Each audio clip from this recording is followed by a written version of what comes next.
అందరికీ నమస్కారం అండి. ఈ రోజు పెద్ద ఎత్తున నాకు కొన్ని కాల్స్ వచ్చాయి. కారణం ఏంటి అంటే పవన్ కళ్యాణ్ గారు కనిపించట్లేదు, వరద స్థాయి ఇంత ఇదిగా ఉండి ప్రజలు ఇబ్బందులు పడుతుంటే పవన్ కళ్యాణ్ గారు ఎక్కడికి వెళ్ళారు కనిపించట్లేదు అని చెప్పేసి పెద్ద ఎత్తున ఈవెన్ మీడియా ఛానల్స్ కూడా దీని గురించి డిబేట్ పెట్టి నన్ను డిబేట్కి రమ్మని కాల్స్ చేశారు. బట్ నేను జర్నీలో ఉండడం మూలంగా డిబేట్లకు అటెండ్ అవ్వలేకపోయాను, అక్కడ చెప్పలేకపోయాను. కాబట్టి ఈ సమస్య సామాన్యుల నుంచి కూడా నాకు ఫోన్లు వచ్చాయి కాబట్టి అందరికీ తెలియాలని మాత్రమే ఈ వీడియో చేస్తున్నాను. ప్రభుత్వానికి పెద్ద మనకి పార్టీ పరంగా పవన్ కళ్యాణ్ గారు మన పార్టీకి అధ్యక్షుల వారు అలాగే డిప్యూటీ సీఎం గారు అయి ఉండొచ్చు, కానీ ప్రభుత్వానికి పెద్దగా వ్యవహరించే వ్యక్తి గౌరవనీయులైనటువంటి చంద్రబాబు నాయుడు గారు. ఆయన బాధితుల్ని, బాధల్లో ఉన్న వాళ్ళకి భరోసా ఇవ్వడం అవసరం కాబట్టి ఆయన తిరుగుతూ సమీక్ష చేస్తూ జరుగుతున్న స్థానిక పరిస్థితులను తెలుసుకుంటూ సంబంధిత అధికారులకు ఆయన అక్కడి నుంచి ఇన్స్ట్రక్షన్స్ ఇస్తూ ఉన్నారు. అది జరుగుతూ ఉంది. నిన్న పవన్ కళ్యాణ్ గారు పుట్టినరోజు.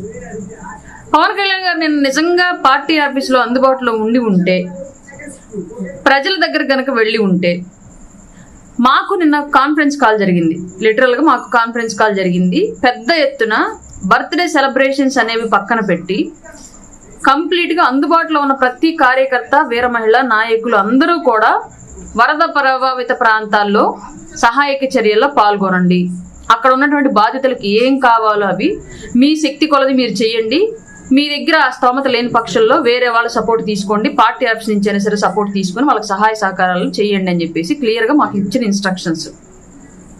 నిన్న ఆయన అందుబాటులో లేకపోవడానికి కారణం, ఆయన కనుక నిన్న మంగళగిరి ఆఫీసులోనో ఆంధ్రప్రదేశ్లో కనుక ఉంటే ఎవరు ఎన్ని చెప్పినా సరే అందరూ ఆయన బర్త్డే విషెస్ కోసం బొకేలో గిఫ్ట్లో పట్టుకొని పార్టీ ఆఫీస్ చుట్టూ తిరిగేవాళ్ళు, ఈ సహాయక చర్యల్లో కూడా పాల్గొనేవాళ్ళు కాదు. ఇది వాస్తవంగా మనం ఒప్పుకోవాల్సిన అంశం.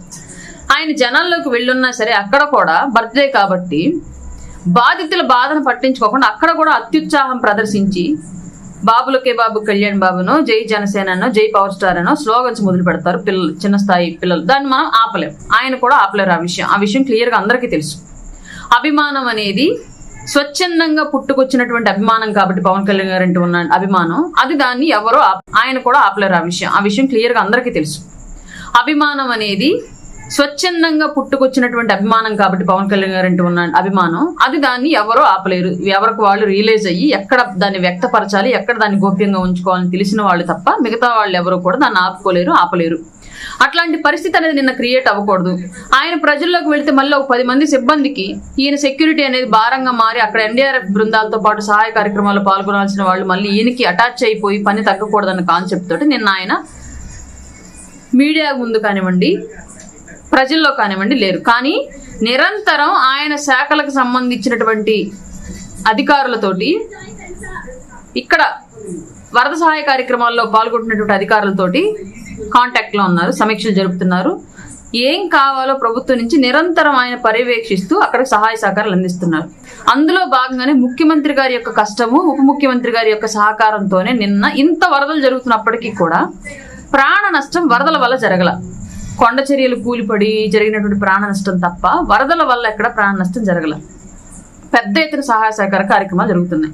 నిన్న సడన్ గా జగన్మోహన్ రెడ్డి గారు వచ్చి ప్రజల్ని రెచ్చగొట్టే ప్రెస్ మీట్ పెట్టి వెళ్ళాడు తప్ప ఒక్క పసిబిడ్డకి 1/2 లీటర్ పాల ప్యాకెట్ ఇచ్చేళ్ళాడా, ఒక్క వృద్ధుడికి ఒక మంచుల డబ్బా ఇచ్చేళ్ళాడా, ఒక గర్భిణికి ఒక అన్నం పొట్లం ఇచ్చేళ్ళాడా? బుడమేరుకి గేట్లు ఎత్తారు. బుడమేరుకి గేట్లు ఎక్కడి నుంచి వచ్చాయి తెలియదు. మేబీ జగన్మోహన్ రెడ్డి గారు గవర్నమెంట్ లో ₹1,00,00,000 వెచ్చించి దాని మీద ఒక ప్రాజెక్ట్ వచ్చి దాని గేట్లు ఏమైనా పెట్టారామో, ఆ గేట్లు ఏమైనా ఎత్తారామో మనకు తెలియదు. మాకు తెలిసినంత వరకు లేవు. ఇన్ని జరుగుతూ ఇంత పవన్ కళ్యాణ్ గారు ఇంత స్థాయిలో సహాయ సహకారాలు అందిస్తూ ఆయన నిరంతరము ప్రజల కోసం ఆలోచిస్తూ ఉన్నా సరే ఇంకా ఆయన శంకించడం ఏంటి నాకు అర్థం కాలేదు. ఈ రోజు పవన్ కళ్యాణ్ గారు ఈరోజు వచ్చారు. ఆల్రెడీ డిజాస్టర్ మేనేజ్మెంట్ కార్యాలయం ఏదైతే ఉందో అక్కడి నుంచి ఆ డిజాస్టర్ మేనేజ్మెంట్ నిధికి సంబంధించి గతంలో జగన్మోహన్ రెడ్డి ఆ నిధులను కూడా వాడేసుకుని వేరే కారణాలకు వాడేసుకుని అక్కడ ఏమీ లేకుండా ఖాళీగా పెట్టాడు. కాబట్టి ఈ రోజు పవన్ కళ్యాణ్ గారు డిజాస్టర్ మేనేజ్మెంట్ సహాయ నిధికి ₹1,00,00,000 ఆయన సొంత సంపాదనని ₹1,00,00,000 ప్రకటించారు. ఇది ప్రచారం చేయరు. పవన్ కళ్యాణ్ గారు కనిపించలేదు. దీని గురించి పెద్ద ఎత్తున డిబేట్లు. అంటే ఈ రోజు పవన్ కళ్యాణ్ గారు డిజాస్టర్ మేనేజ్మెంట్ సహాయ నిధికి ₹1,00,00,000 ఆయన సొంత సంపాదనని ₹1,00,00,000 ప్రకటించారు. ఇది ప్రచారం చేయరు. పవన్ కళ్యాణ్ గారు కనిపించలేదు. దీని గురించి పెద్ద ఎత్తున డిబేట్లు. అంటే మంచి చేసే వ్యక్తిని మంచిగా చూపించడం కన్నా కూడా మంచి చేసే వ్యక్తి మీద బురద జల్లేదాన్ని ఎక్కువ ప్రచారం చేయడం నేర్చుకున్నారు జనాలు. ఎవరైనా సరే దీనిలో వైసీపీ శ్రేణులు పెద్ద ఎత్తున పాల్గొని అది ప్రచారం చేస్తూ ఉంటే రకరకాల వ్యవస్థల్లో ఉన్నటువంటి వైసీపీ శ్రేణులు దాన్ని సామాన్యులుగా మనం నమ్మి సందేహించడం మొదలుపెట్టాం. పవన్ కళ్యాణ్ గారిని నమ్మండి, సందేహించకండి. ఆయన నిన్న బర్త్డే సందర్భంగా ఆయన అందుబాటులో ఉంటే సహాయ చర్యల్లో పాల్గొనకుండా వచ్చి ఇక్కడ పార్టీ ఆఫీస్ చుట్టూ తిరుగుతూ ఉంటారని చెప్పేసి ఆయన నిన్న అందుబాటులో లేరు. ఈ రోజు అందుబాటులోకి వచ్చారు. వస్తూ కూడా జగన్మోహన్ రెడ్డి లాగా వచ్చి ప్రెస్ మీట్ ముందు ఏది పడితే అది మాట్లాడి రెచ్చగొట్టేసి వెళ్ళిపోయినట్లుగా చేయాలి. ఆయన రావడమే పరిస్థితిని తెలుసుకొని ప్రభుత్వం ఇబ్బందిని, ప్రజల యొక్క ఇబ్బందిని కూడా అర్థం చేసుకుని ₹1 కోటి మళ్ళీ ఆయన సొంత సంపాదన ఆంధ్రప్రదేశ్ రాష్ట్ర విపత్తుల నిర్వహణ సంస్థకి ₹1 కోటి స్వచ్ఛంద విరాళం ప్రకటించారు ఆయన. అలాగే కార్యకర్తల నుంచి కూడా స్వచ్ఛందంగా విరాళాలు ఇచ్చేవాళ్ళు ఉంటే ఇవ్వండి, ప్రజలను మనం ఆదుకోవాల్సిన టైం ఇదని చెప్పేసి పిలుపునిచ్చారు. రేపటి నుంచి నిరంతరం జనాల్లో కూడా వెళ్ళే అవకాశం ఉంది. దానికి సంబంధించి ఈరోజు ప్లానింగ్ జరుగుతుంది.